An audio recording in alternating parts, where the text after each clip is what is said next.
సూర్యుడు అస్తమించని బ్రిటిష్ సామ్రాజ్యం అంటే దాదాపు 200 సంవత్సరాలు మన భారతదేశాన్ని పరిపాలించారు. మన భారతీయులందరినీ కూడా ఆ రోజు బానిసలుగా తయారు చేసి అనేక రకమైన హింసలు పెట్టి అనేక మందిని కూడా వాళ్ళు కాల్చి చంపడం జరిగింది. ఆ రోజు ఉన్నటువంటి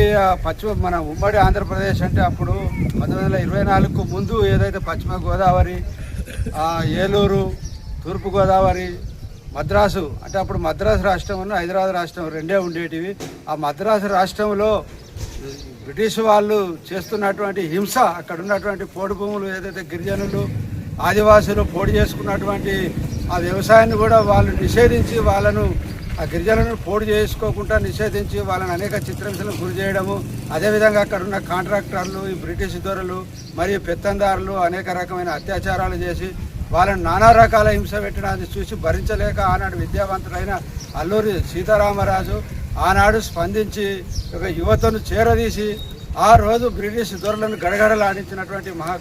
గొప్ప మేధావి కామ్రేడ్ అల్లూరి సీతారామరాజు. ఆ అల్లూరి సీతారామరాజు ఆ రోజు పోరాటంలో అతి బలహీనంగా ఉన్నప్పటికీ కూడా బ్రిటిష్ దొరలను ఎదిరించడం కోసం, వాళ్ళను దేశం నుంచి పారదొరడం కోసం, తరిమివేయడం కోసం ఆనాడు అనేక పోలీస్ స్టేషన్ల మీద దాడులు చేసి వాళ్ళ యొక్క ఆయుధాలు, సామాగ్రి, మందుగుడి సామాగ్రి అన్నీ తీసుకుపోయి కూడా దొంగతనంగా కాకుండా వాళ్ళ రికార్డులో రాసి ప్రతి పోలీస్ స్టేషన్లో కూడా